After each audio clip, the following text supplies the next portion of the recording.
mofinaina isan'andro atolotry ny mpitandrina rakotina valina maoly.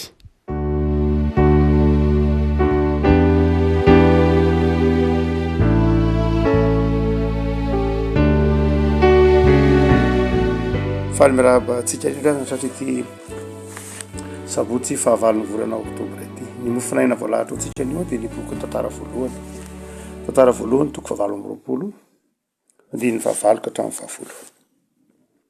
Tantara voalohany toko valo amby roapolo andininy fahavalo ka hatramin'ny fahafolo. Fakitsika amin'ny anaran'i Jesosy. Ary ankehitriny eto anatrehan'ny Israely rehetra fiangonan'i Jehovah sy eto anatrehan'Andriamanitsika tandremo sidinio ny didin'i Jehovah Andriamanitra rehetra mba hahatananareo ity tany soa ity sady haveranareo lovan'ny zanakareo mandimby anareo mandrakizay izy.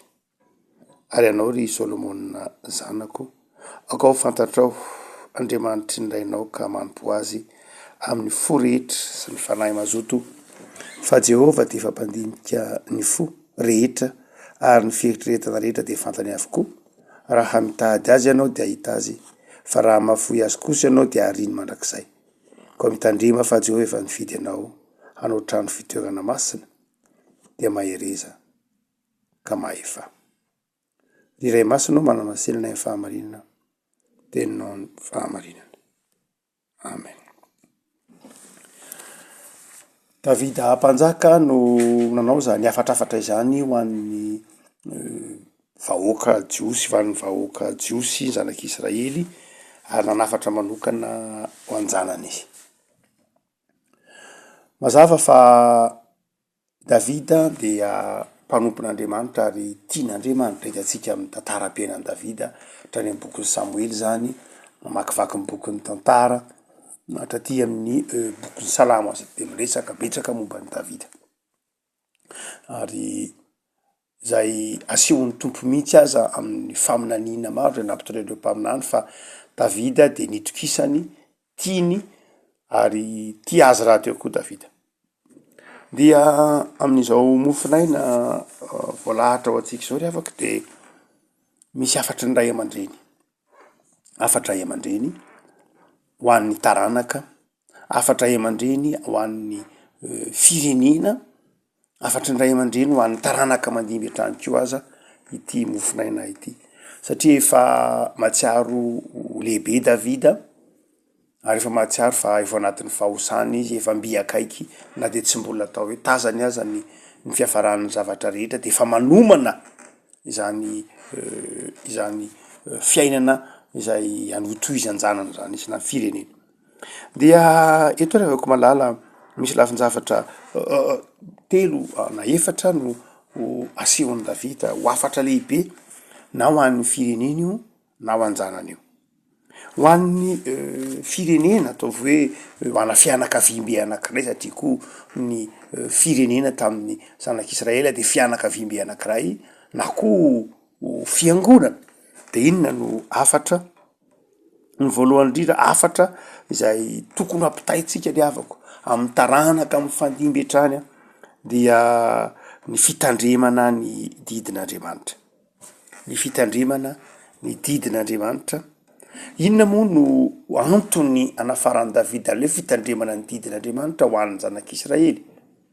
Mitandrina ny didin'Andriamanitra ny zanak'Israely tsy ho an'Andriamanitra ihany, hoe mahafaly an'Andriamanitra zany, fa mitandrina ny didin'Andriamanitra mihitsy ny zanak'Israely ho an'ny tenany, zany hoe ho an'ilay firenena. Faly Andriamanitra mitoetra amin'ny didiny ny zanak'Israely, fa ny fialan'ny zanak'Israely amin'ny didin'Andriamanitra io dia miteraka fahavoazana ho azy. Andriamanitra finaritra mahita azy mahita zanak'Israely manaja ny sitrapony, ny fahamasinana. Fa hoy Davida manao hoe raha tianareo koa ny toetra sy hiazona anareo ity tany soa ity dia tandremo ny didin'Andriamanitra. Zany hoe ny fitandremana ny didin'Andriamanitra dia mahatonga ny olona ho maro toerana amin'ny firenena izay misy azy. Ny fitandremana ny didin'Andriamanitra dia mahatonga ilay firenena hitoetra ho mahatoky eo anatrehan'Andriamanitra. Tahak'izay nitranga fantatsika teorina efa 100 taona teorinan'ny Davida dia inona no nitranga babo ny zanak'Israely, babo ny fireneny Joda telonjato taona eo teoriana na roanjato taona monjara dia babo ny fireneny Israely. Ny tapany avaratra babon'ny Samaria, ny tapany atsimo ty efajato taona teoriana babon'ny Babiloniana. Davidy efa nampitandrina manao hoe rehefa tsy hitandremanareo hitidin'Andriamanitra io de tsy tafatoetra amin'ny fireneny io nareo. Rehefa tsy hitandremanareo hitidin'Andriamanitra io de tsy mandova an'io tany meny Jehovah Andriamanitra reo ny taranakareo. Nanafatra n'izany tsara Davida. Ny fifamatoran'ny didin'Andriamanitra, ny fahatahorana n'Andriamanitra sy ny toe-karena, ny fifamatoran'ny fahatahorana n'Andriamanitra sy ny fiariana, ny fifamatoran'ny ny tahotra n'Andriamanitra sy ny fananatany. Zany hoe mipetraka tsara ao anatina firenena maro toerana milamina tsara rehefa manaja ny didin'Andriamanitra. Satria ny didin'Andriamanitra de fiainana. Ny didin'Andriamanitra de lala mahitsy sy lalana marina, mitondra ho mitondra mitaiza ny olona ho tia asa, ho tiany marina. Ka raha miala am'izay de zao lotsika ho azy vola firenena, voly fiainan'ny olona. Io zavatra tsy voatery hoe zavatra ara-panahy fotsiny ihany, fa tahaka ny hoe rehefa ohatra ka tratry ny atsika ianao de tsy maintsy manavy ohatra. Dia rehefa tratry ny atsika ianao ka manavy de aza miteny manao hoe satria ny kapohan'Andriamanitra eny tokoa. Ny Andriamanitra de afaka miaro amin'ny fotoana rehetra.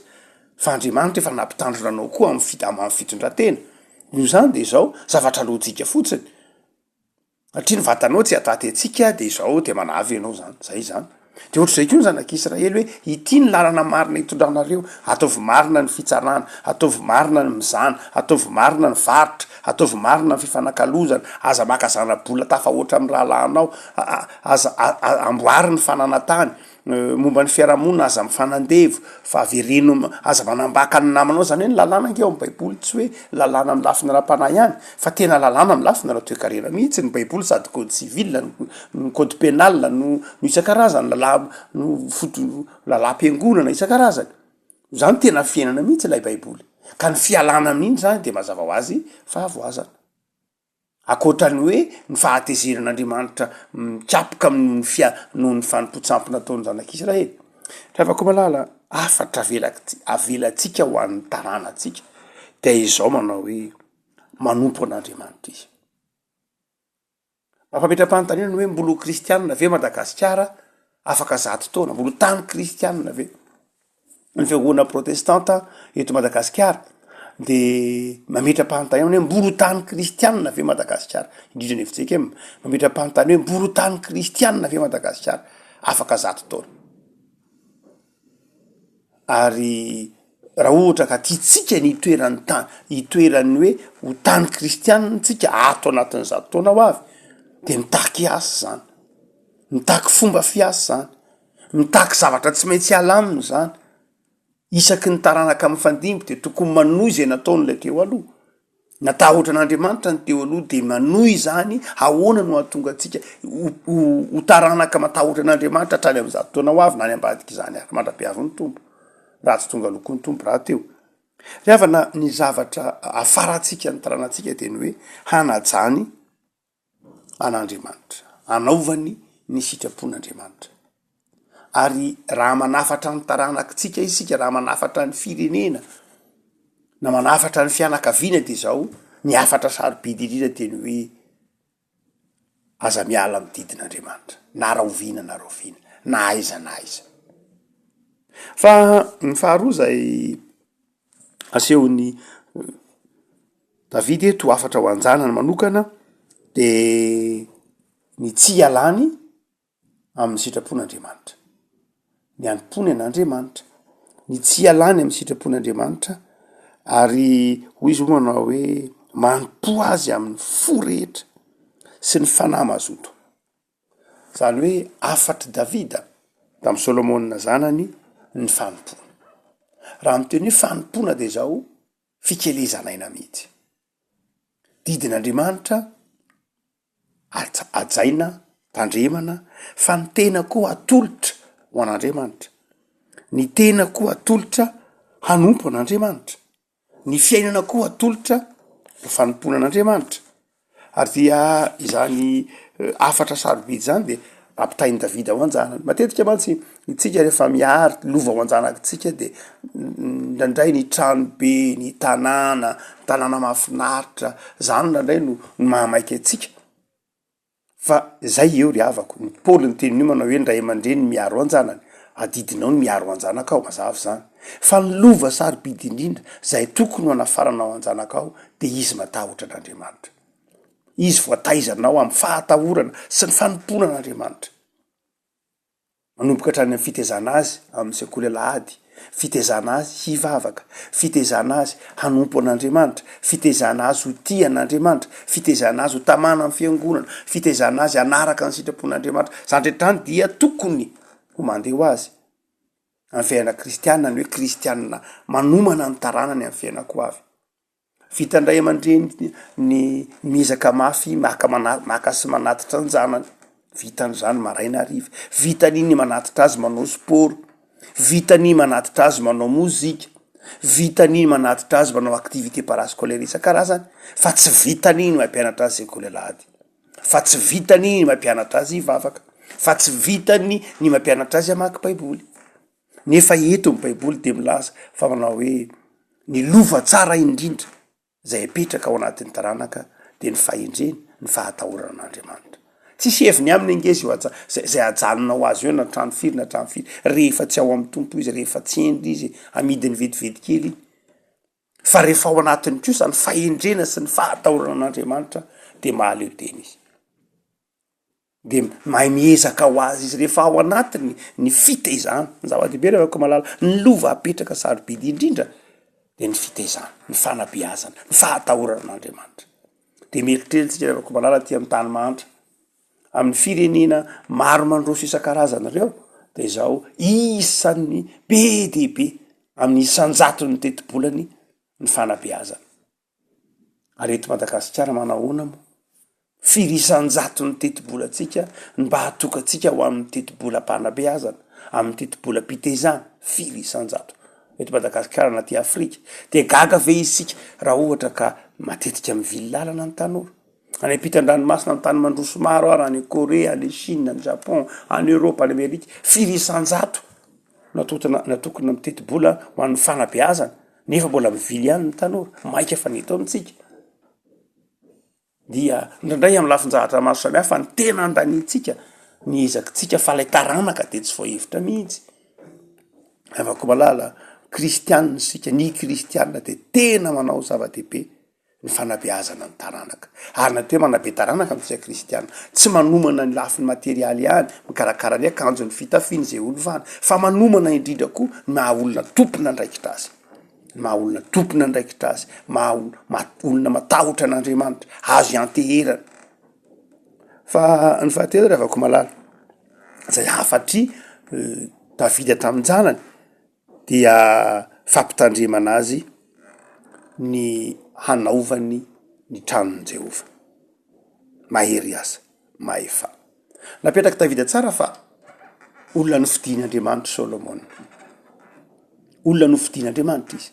Zany rehefa malala isan'ny lovako apetrakitsika amin'ny taranakitsika, ny afatra apetrakitsika amin'ny taranantsika de ny fampahatsehivana azy ny mahazanak'Andriamanitra azy.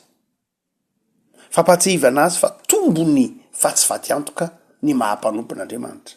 Tombony fa tsy vatyantoka ny zany hoe adidina ndraikitra raisina amin'ny fanompona an'Andriamanitra. Ozy amandiny ny 10, mitandremy ianao anaka, fa ny tompo efa nifidy anao, Jehova efa nifidy anao hanao trano fitoerana masina dia mahay resaka mahefa.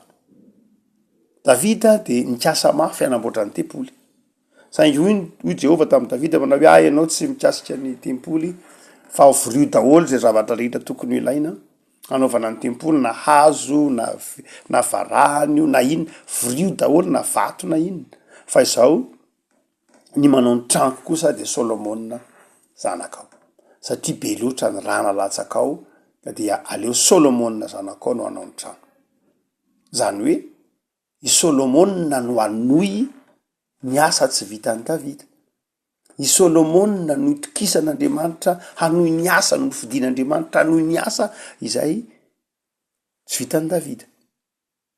Le avako malala ny taranaka ve afatritsika apetraksika ny amin'ny taranaka ve izy ireo ny hanohy ny zavatra zay tsy vitatsika. Mitohy zany ny taranaka de mitohy koa ny asa fa tsy hoe maty amatesa ravana sanatria zany de anona ro taranaka de sy zay aloha zany zao velona kehitrina de zay ataonareo fa de aorinanay de tsy fantatra. Tsy zany tsy toetsain'ny olona mpitay izy zany, tsy toetsaina ray aman-dreny zany fa ny toetsaina ray aman-dreny de toetsaina mieritreritra no hoe izao zavatra ikelezako aino zao de ho tohizan'ny taranaka. Itsika manomboka taranaka manohy, taranaka aoriana indray manohy hatrany. To tsy de hitatsika ao anatin'ny fiarahamonina hitatsika kehitriny zany fandrandray ny zavatra ahoritsika androany de amin'ny androtsika ihany de potika. Tsisy olo valiny taranaka akory mba manamboatra zavatsika isan-karazany fa tsy maharitra eo mbola velona eo tsika de zao efa rava lay zavatra nahoritsika. Ny akapiazany mahatonga ireo firenena maro mandroso de zao ny zavatra ahoriny ankehitriny de matetika 100 taona teoriana mbola hitanao ihany satria mafy mateza.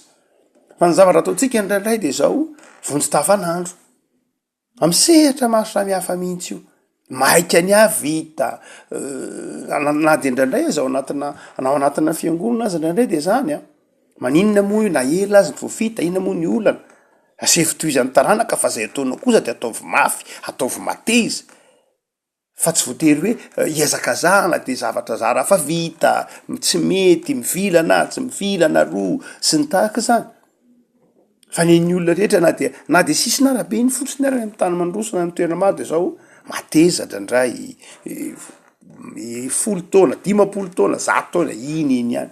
Itsika mipetraka androany ny taratasy ny takela-by famantarana androany mipetraka afaka ray volana tsitsy zay alehany.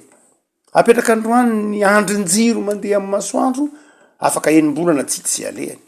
Apetraka androany ny fefin'ny parkina fefin'ny fiarakodia afaka herintaona tapitra ohatrany tsy nisy ninina teo. Afaka malala mitaiza ve tsika sa tsy mitaiza, manabe ve tsika sa tsy manabe, manomana ny taranaka aoriana ve tsika sa tsy manomana. Inona no velantsika ovatanina taranaka aoriana inona. Afaka malala raha kristianina marina tokoa isika de tokony mieritreritra tahaka ny Davida. Mampatsiaro anjanantsika manao hoe olona nofidina angetsika anake taranaka voafidy zany kristianina zany. Fifaliana ao atsika ny manao ny asa fanompona ary fifaliana ao anareo taranaka ny manohy ny asa nataon'ny zoky na ny ray aman-dreny na reo tany aloha. Afaka malala mampadiny tena atsika am'izao andro ankehitriny zao zany itony mofinaina voalahatra itony. Mampadiny tena atsika tsy aina amin'ny fahazarana. Mampametra-panontaniana manao hoe inona kay ny zavatra mba ho avelako ho an'ny taranako.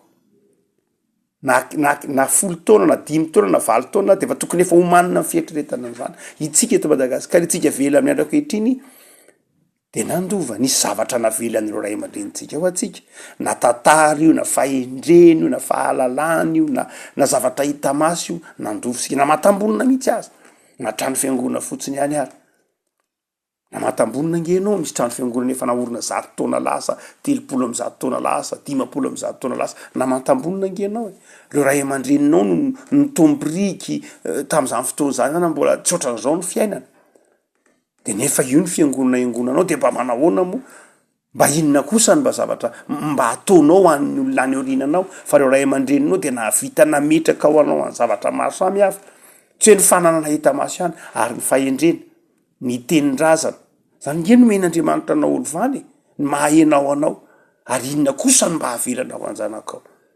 So de varina amin'ny sakafo matevina fotsiny ihany na tahaka zany fa lay maha olona de tsy tafita lay maha olona mihitsy lay fahatahoranaan'Andriamanitra lay fahendrena lay fitiava-tanin-drazana lay fitiava-namana lay fanomponan'Andriamanitra lay maha olona mihitsy zay ve tafitanao amin'ny janakao tafitanao amin'ny jandrinao tafitanao amin'ireo taranaka aoriana. Mampiato atsika tsy aina amin'ny fahazarana itony mofinaina izay nalahatry ny tompo atsika ty itony. Hafatry Davida amin'ny janany, hafatry Davida amin'ny fireneny, hafatry ny ray aman-dreny amin'ny fiangonana. Afaka malala engany hanao zava-dehibe ny fiainana ho avy ao amin'ny taranaka ianao fa tsy hovariana am'izay ianao ihany ka hoe ty an'andriamanitra no avy. Eny an'andriamanitra no avy fa efa nanomeanao koa izy atrehin'ny olona aoriana no avy. An'andriamanitra ny fiainan'ny tsiralay avy fa misy zavatra nankinin'andriamanitra aminao ka tsy afaka manao hoe tsy rarahako izay nirina any fa de ravaka malala tsy mpanao zany sika. Zay mahatonga atsika manao fetin'ny taranaka, manao zava-dehibe ny taranaka, zay mahatonga atsika mikely aina, mitandrina, mitaiza manabe, manorina sekoly. Zany ravaka malala alao hery aza atreo ny ankehitriny fampanjiniko no avy. Ivavaka sika. Tompo misaotra anao noho ny amin'ny fahendrem-panahy omenao anay. Ahatsiarovanay fa Andriamanitra mamindra fo de nanome anay firenena, manome anay fahazavan-tsaina ianao. Nandova taminao, nandova tamin'ny ray aman-dreninay izahay, na ny mahaizay anay, ny mahamalagasy anay, ny teninay, ny fombanay, zay rehetra nomenao anay. De manafatra anay ianao Tompo mba hodimbiasinay ny fahendrenana an'izy ireo de ny fahatahorana anao Andriamanitra. Tario zay Tompo mba ampitsy zany amin'ny jandrinay, amin'ireo taranaka aoriananay, mba ho tany kristianina Madagasikara. Mandra-piavinao Jesoa, hitoetra amin'ny fahatahorana anao Madagasikara, mandra-piverinao eny amin'ny rahoan'anitra, hitsara ny velona sy ny maty. Manana didy izahay isam-pianakaviana, manana didy izahay isam-piangonana, manana didy izahay isam-batan'olona, mba hahatonga ny tanindrazanay hitoetra ho kristianina hatrany.